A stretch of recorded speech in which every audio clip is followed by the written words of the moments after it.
today we have Sargeant with us, and he's known as the arsonist. He helped highly accomplished professionals turn their life work into intellectual property, influence, and income they actually own. He's a former dentist turned serial entrepreneur. He has built 5 companies across industries, including dentistry, media, personal branding, and AI. We would like to know, as your experience as you are a serial entrepreneur, Jay, and you have built several businesses, right? So we would like to know, to the young entrepreneurs that listen the podcast, what are the 5 key pillars that they should be focused in order to make the first million in sales? Welcome to Unstoppable Podcast with Harry Sardinas, inspiring conversations with influential millionaires, investors, thought leaders, entrepreneurs who are making a massive difference with their innovative products and services, and sharing the challenges and wisdom of how they sold their first million.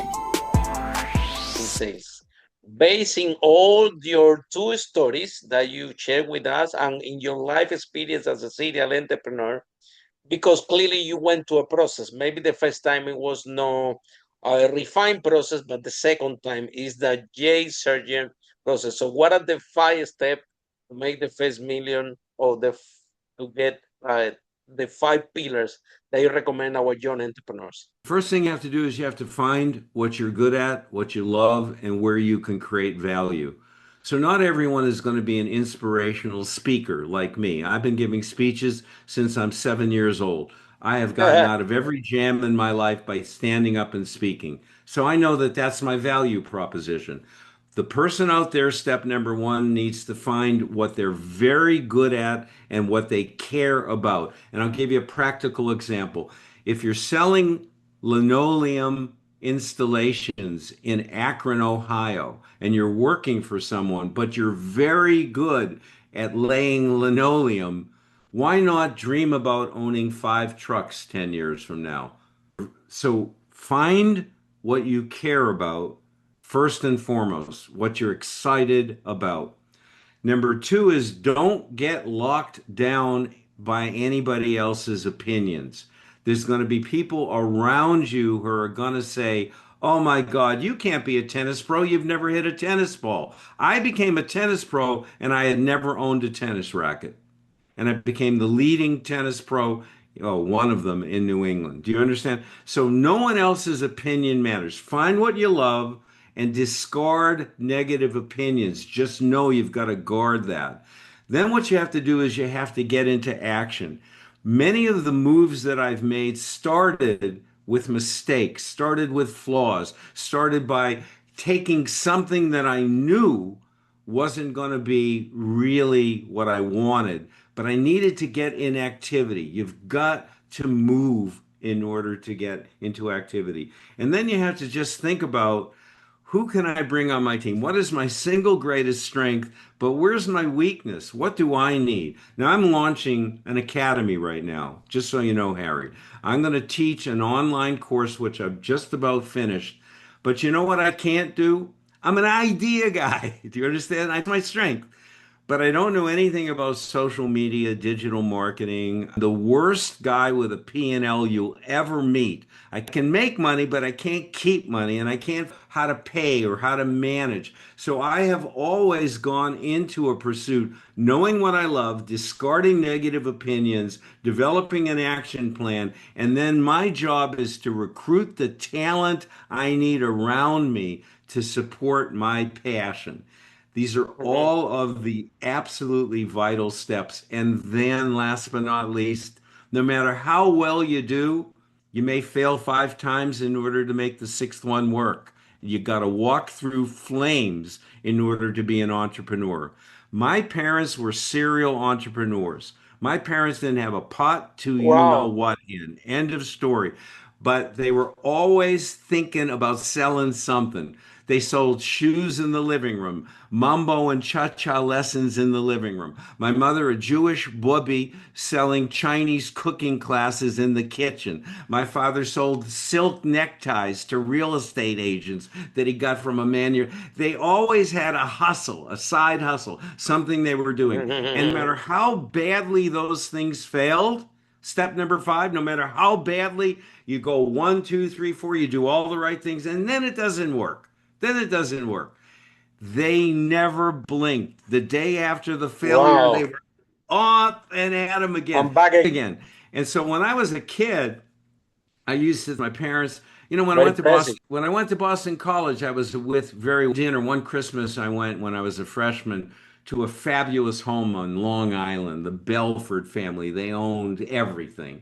And I went to that event and I got intimidated because you know what the family was talking about? They were talking about stock portfolios and financial leverage and equity and yada yada. And I'm sitting there I'm 18, right? I'm sitting there going, oh my God, I'm screwed because no one's ever talked about this at any of our Rosh Hashanah or Passover dinners. We don't own any stock. We don't know anything about a balance sheet and on and but what I didn't know that night, and what I want everyone to know, is my parents gave me something well more valuable than that. Do you understand? They gave me the spirit to and try again, to never accept failure, to bounce back up and again.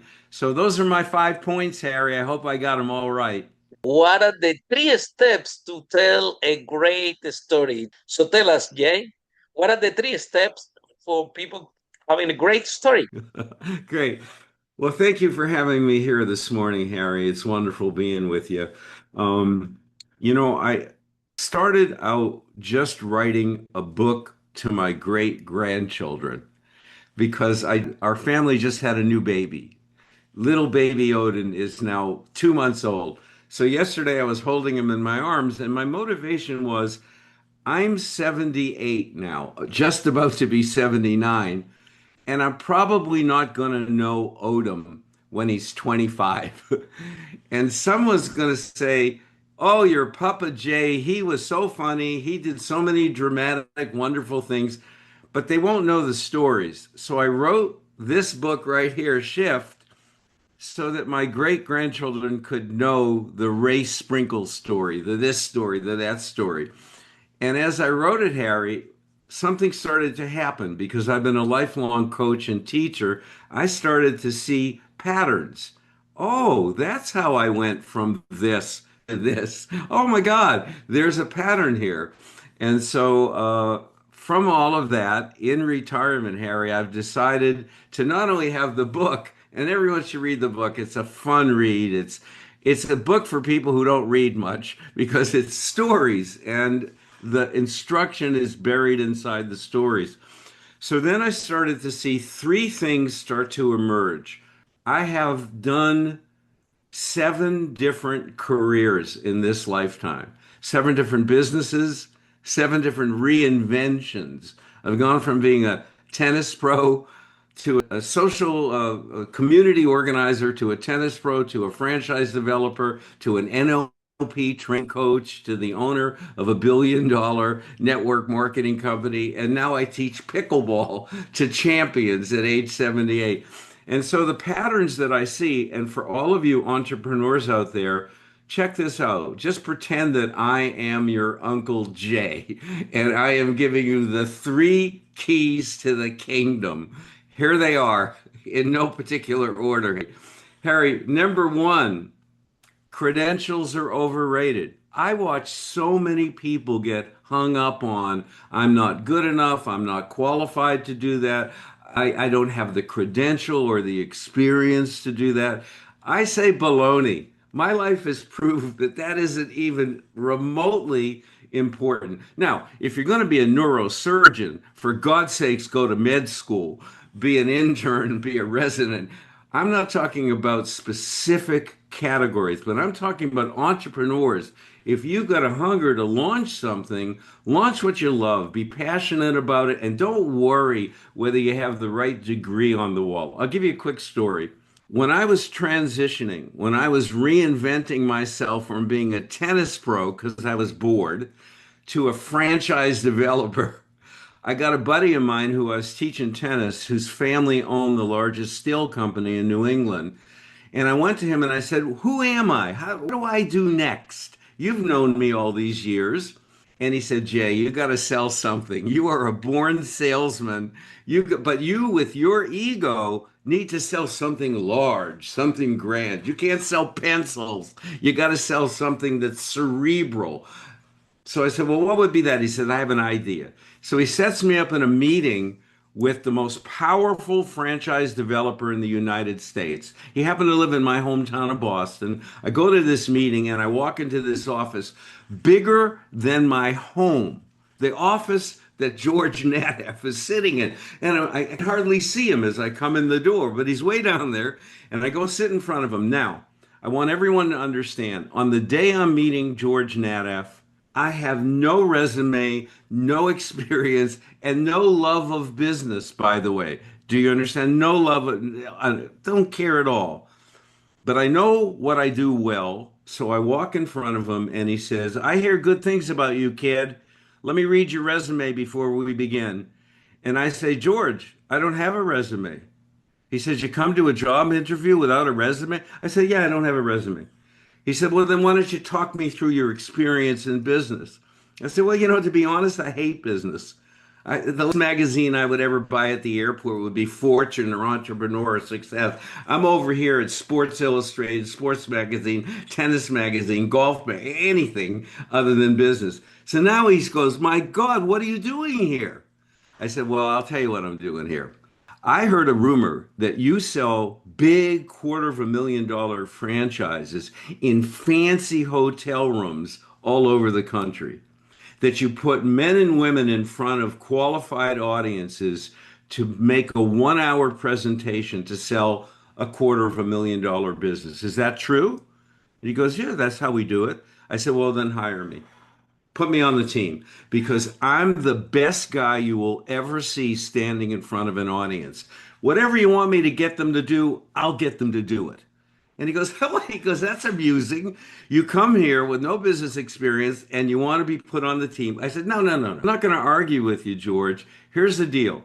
See that little brochure you got over there, that trifold? Is that about your business?" He goes, "Yeah, that's our brochure." I said, "I'm going to take that brochure and I'm going to go sit in the lobby and read it and study it for 15 minutes. Then I'm going to come back in here. You put all of your managers, your executives, your partners, and this incredible sales team right in this office right here. I'll come back and give the greatest presentation you've ever seen. If I'm right, put me on the team. If I'm not, throw me the heck out." He goes, "Whoa, okay, fine. You got a set of guliones." Oh, I can't believe it. So I go into the lobby. Obviously, I'm telling you this story has a happy ending here. I come back in, and in that room, I want people to understand this. Entrepreneurs understand this. In that room, everybody hated me. Do you understand? I was the upstart, the veteran salesman. We're throwing daggers at me. I deleted all of them. I just made them disappear. I had an audience of one, George Nadeff, the great George Nadeff. I then give a speech for 7 to 10 minutes. God only knows how long I went, Harry. But I go, I'm moving my hands, I'm jumping up and down, I'm getting powerful, I'm bringing it back, I'm going forward, I'm telling little mini stories, I'm inventing stuff. When I'm done, George throws everybody out of the room, just says, "Get out." He says, "Kid, come here. You didn't say one thing right. There wasn't an accurate moment in that presentation. You clearly know nothing about business, nothing about franchising, but that was the most exciting speech I've ever heard. You're on the team. We could teach you the details, but I want you in front of audiences. I'll put you in front of audiences." So, entrepreneurs of the world, credentials are overrated. If you're waiting to be perfect, if you're waiting to get a degree, if you're waiting to take yet another online course, yada, yada, do what you love, be passionate about your love, and go attack. That's my first lesson, Harry. That's number one. What So do the you next think? one, great story. So what would be the Yeah, I think that when you come speaking in front of the audience, um, and the way that you tell stories, how you touch, move, and inspire the audience, and if you can persuade the audience, that's amazing for business. So the franchises, what type of franchises it was? You stepped right into it, Harry. Thank you. Uh, That's a beautiful segue to my next moment. The uh, biggest franchise that I developed from scratch was I found a prototype company store of a software retail store in 1981. There wasn't any software software. reputation. Yeah, yes. I'll tell you briefly the story. It's real quick. I go to a fancy meeting in one of the wealthiest parts of Boston, a place I could never afford to own. I grew up in an apartment with parents. My father was a teamster. My mother worked at a department store. I come from a very blue collar, working class union family. We never owned a home. We lived in apartments. I go and I'm called upon, I'm invited to a fancy dinner party in a beautiful section of Brookline, Massachusetts on 171 Heath Street. I'll never forget it. And I'm not a social guy. You might think that, oh, Jay loves to, I don't love to go out. I'd rather be alone. But when I'm engaged, I enjoy people when I'm in the fray. So I've always got to motivate myself to go move. So entrepreneurs, nobody ever made a fortune sitting in the Barca Lounger. You got to get active. You got to do something. Sometimes you got to take a bad gig to get a good gig. Just know that. So that night, I get dressed up. I smell good. I look relatively good. This is a long time ago. And I'm sitting at this fancy dinner party, and I say hello to the guy next to me, and I do exactly what I teach. And I want everyone to learn the lesson within the lesson. I don't talk about me, Harry. I turn to the guy next to me and I say, "Hey, tell me what you do. What's your bag? What's happening in your world? What do you do for a living?" It's Mitch Kapor. Everyone listening in is too young to know Mitch Kapor. This old fossil knows Mitch Kapor. In 1981, there was only three pieces of software. There wasn't an Apple computer, excuse me, there wasn't an IBM computer. There was only Commodore 64s, Trash 80s, Ataris, and Apple IIe's. The operating system was CPM. We used 5 1/4 inch floppy disk. And there were three pieces of software. Microsoft was coming as the word processor, the very beginning of Microsoft. We had Ashton Tate's database management program was called DBase 2. And there was one other the most important piece, Lotus 123. It was a spreadsheet program. And I am sitting next to the guy who made that program that night, Mitch Kapor, the owner and the developer of what was originally VisiPlot, then became Wow. VisiCalc, then it became Lotus 123. Now remember, it's 1981. I've never seen a computer. No one's ever seen a computer except, MIT and Caltech copter heads, right?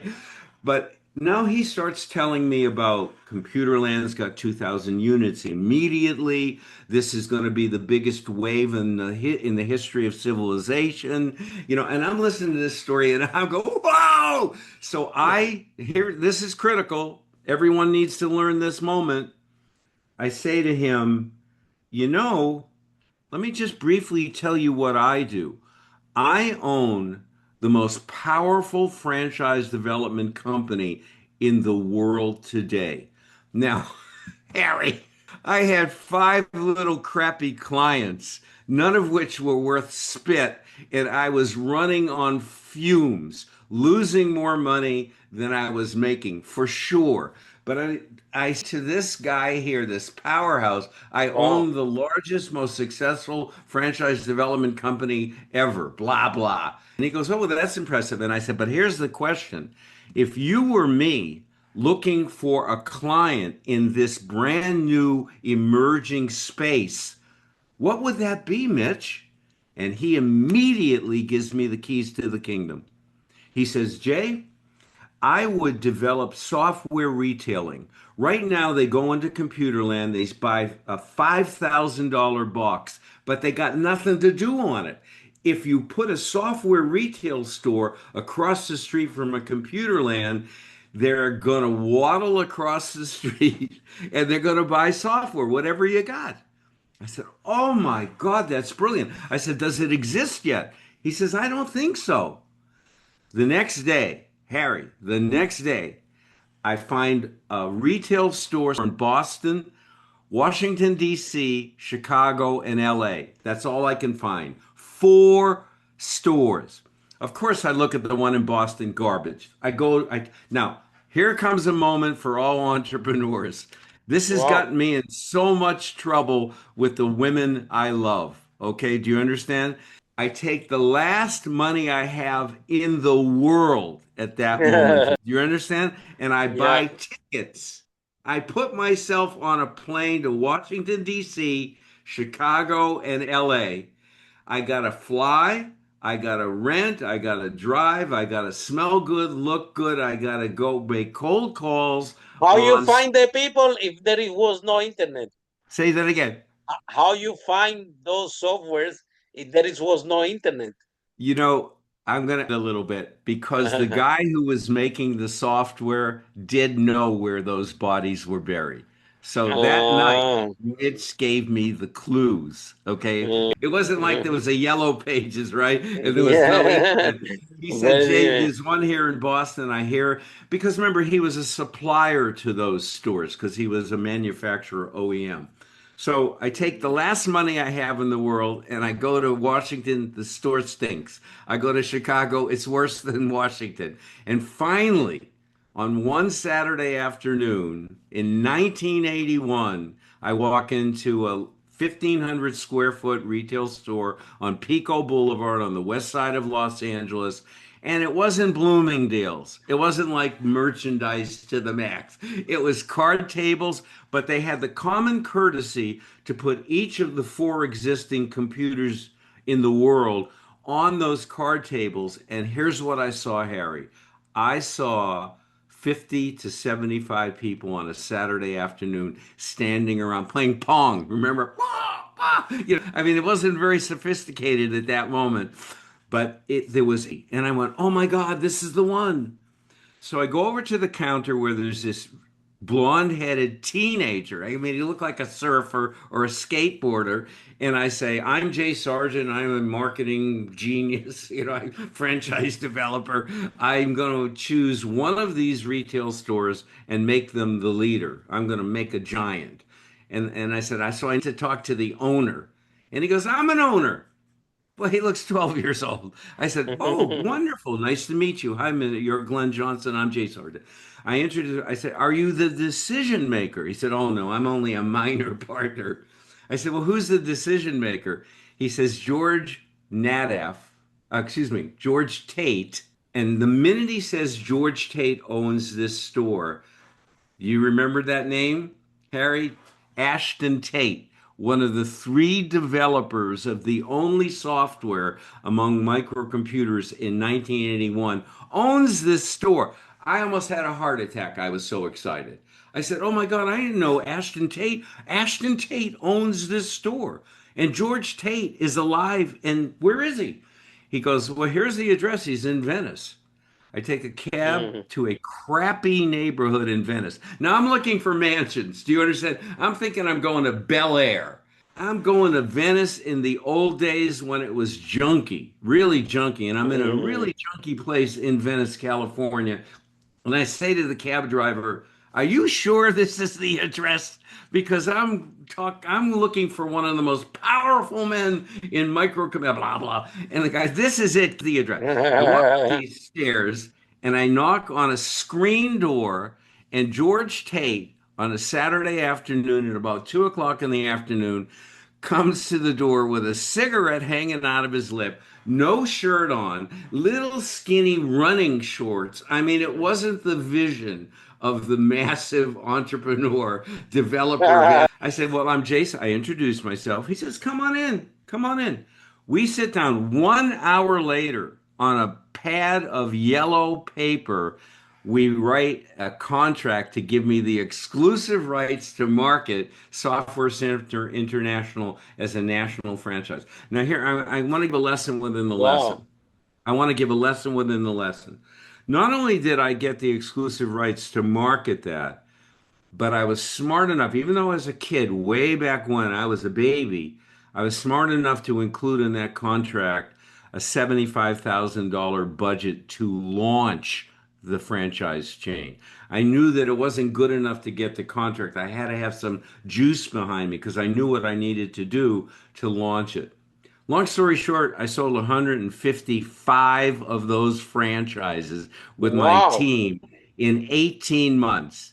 In 1982, in the first quarter of the year, we sold 60 franchises. And I'm going to brag Wow. a little bit. I sold 48 of the 60. My team sold the other 12.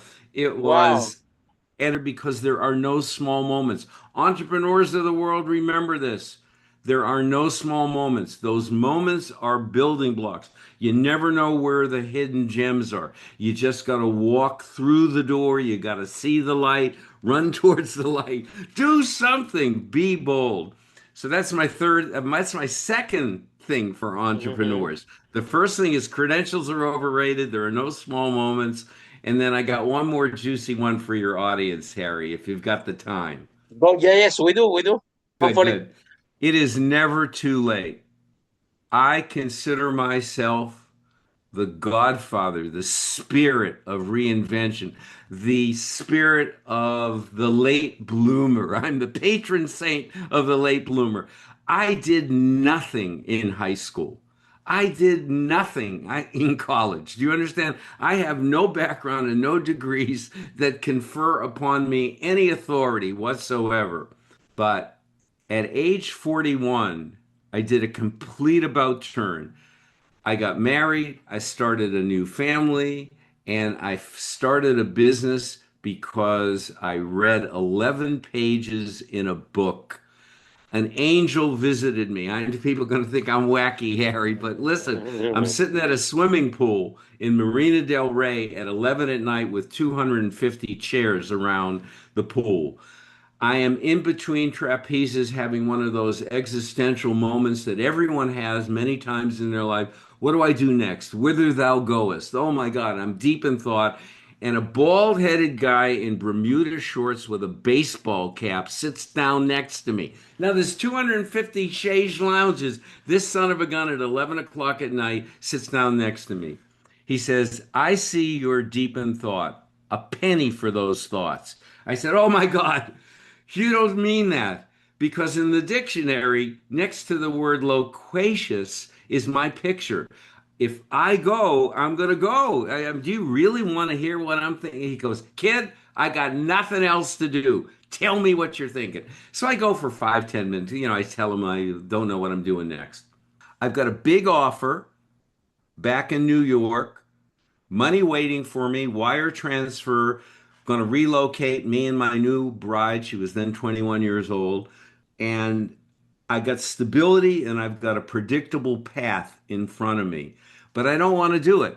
I have no tolerance for Uh, emotional and psychological pain. When I'm done, I'm done. So I'm there that night, got an offer, but I don't want it.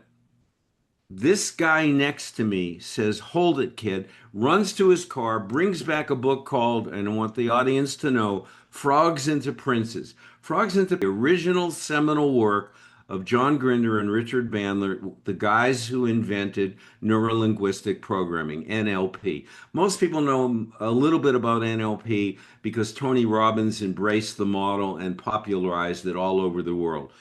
I am there in 19, God knows what, early 80s, and I'm reading the first book of NLP ever written.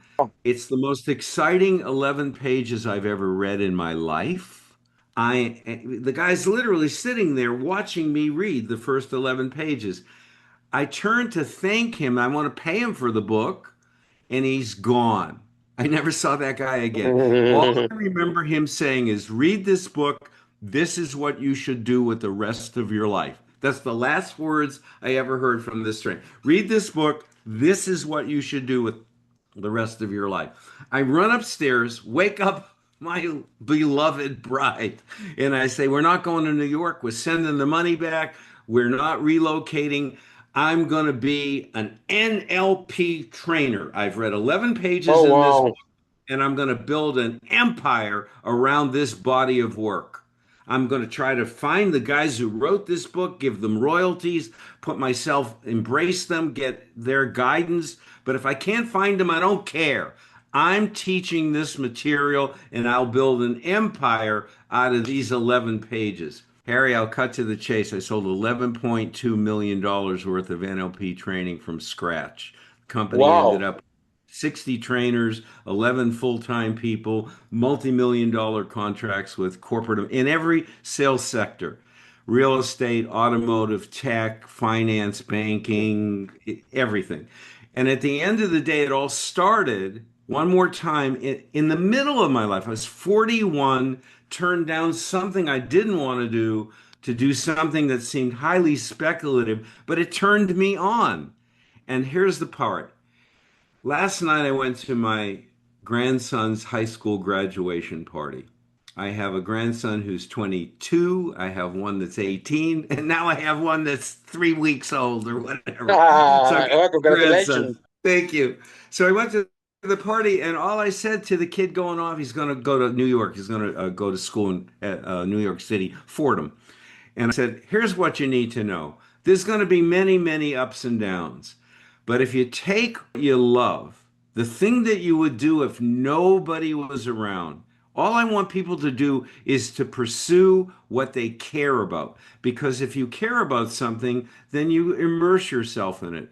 I don't want to give a million other examples, but I just said to the kid, and I know what he wants. I know he wants a beautiful girlfriend in New York. Do you understand? He's 18 years old. He's thinking he's going to New York to find a girl. So I thought, well, if he's trying to find a beautiful girlfriend in New York, how can I create the leverage as his grandfather to inspire him to actually try hard in school, which is the only thing I care about, right? So I said, listen, you're going to be in New York City. If you want the most beautiful, articulate, and bright woman, not a dull woman, but a bright woman, she's going to want to know that you care. She's going to want to know that you're going to class. She's going to want to know that you've read books, that you're a man of emerging ideas. The sexiest thing you can be is a smart person.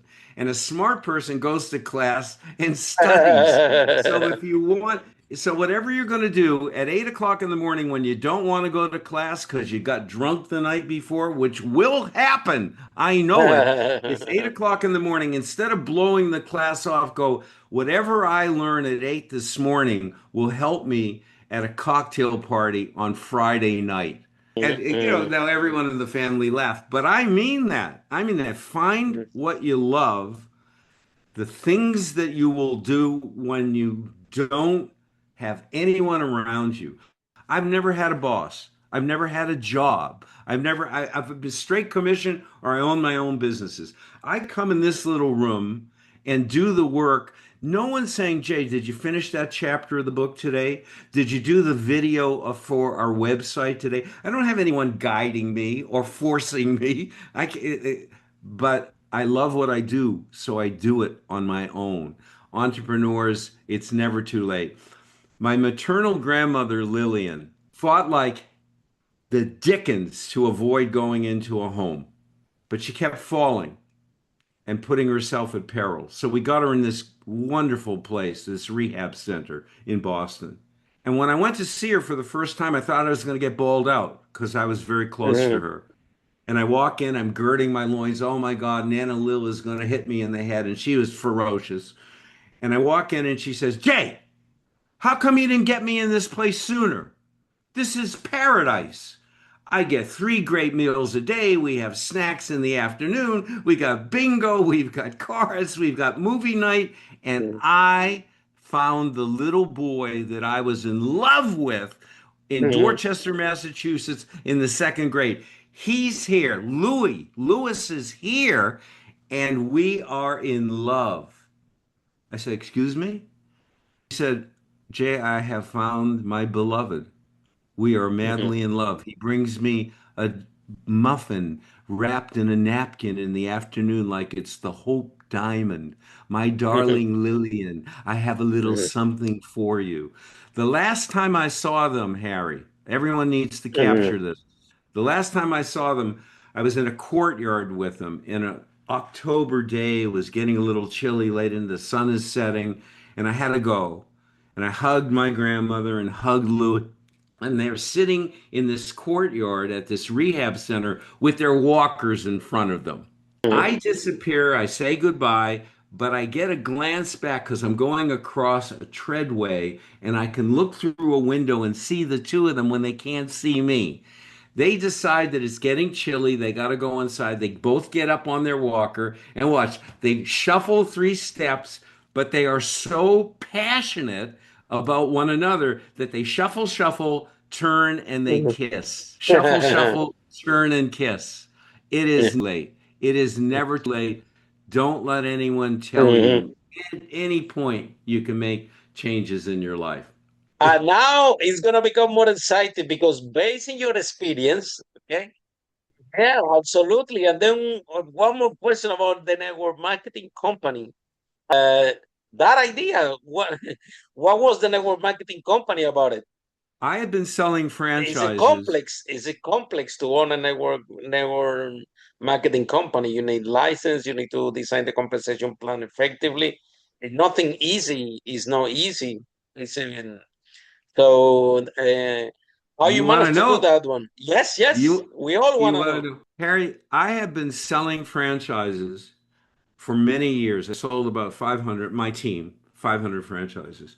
And every time I got in a fancy hotel room to try to break down our opportunity, my first control question was, thank you. What did you see last night in the presentation that motivated you to set up this meeting? Question number one.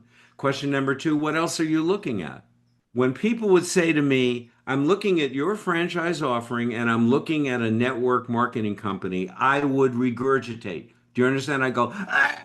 I'd make some big, I go, chalk and cheese, apples and oranges. I have a real business opportunity that is a glorified scheme. That's a joke. So I spent 7 years of my life bashing network marketing companies. Do you understand? On the Mhm. day that I find a product, and I'll get into it in a minute, on the day I find it turns me on, I mean, whips me into a frenzy, I discover, develop through a network marketing company. It was a awful moment. I got to admit it. I got sick. I said, "Oh no, not this. This is ridiculous. This is a bunch of suede shoe liars and cheaters and exaggerators. I don't like this group at all." But I No, love this product. I there are love the companies very solid yeah, out there. They've been around for yeah, 20 years with a fantastic business model. yeah. So I go, you got to get over yourself. You don't really know Mhm. anything about this. You're making a judgment from the outside in. So I find this product out of Canada. And it's a whole long story how I found it, but we won't get into that. That could take me a week. But I find this product in Canada that blows me away. Just The literally product has blows to me. be good. Has to be Yeah, a great product with a great margin. Very difficult to find. Calorad. Calorad, Calorad. Oh wow. Okay. I find Calorad one night in Vancouver. There's 56 Canadian distributors, not one in the United States. Oh wow. They show me this product. I don't like them. I don't like them.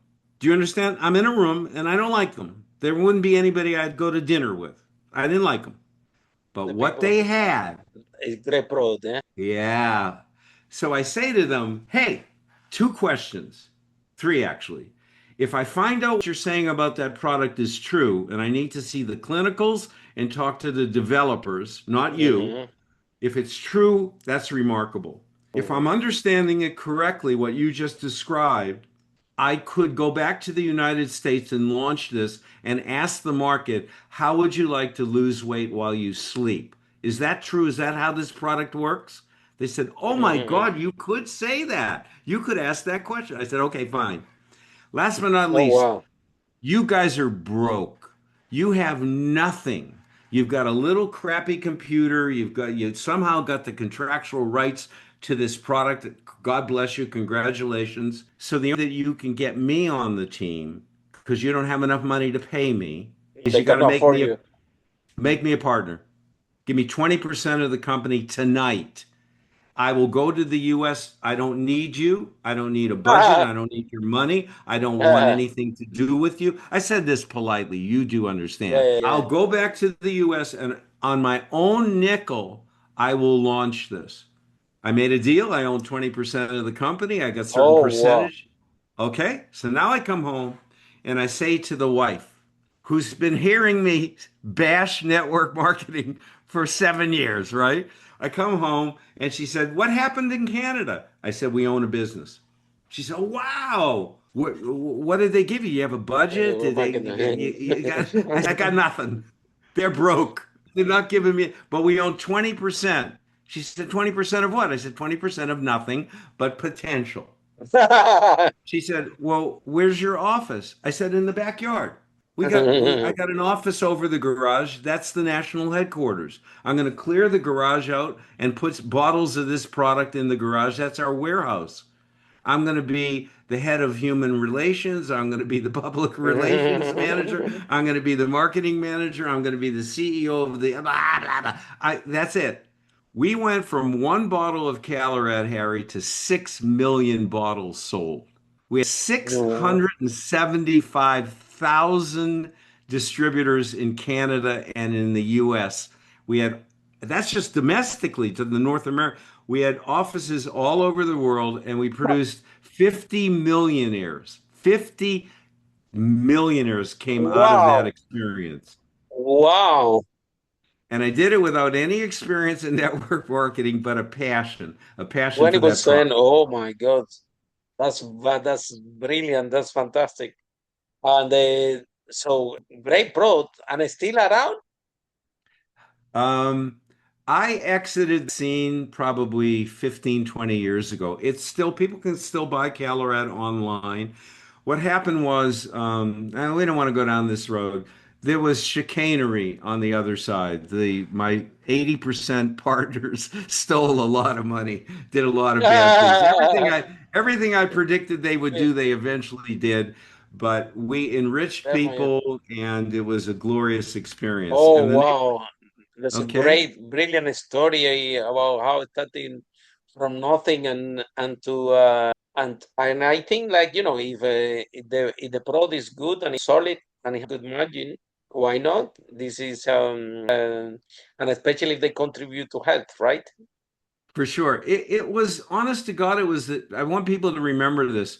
There was a lot of moving parts. I mean, I worked 7 days a week. I took a meeting any place in the world. I put the product in the back of my Ford Explorer and schlepped everywhere. I was giving meetings in people's living rooms and YMCA's. And presenting because it's all about presenting in full of audiences, right?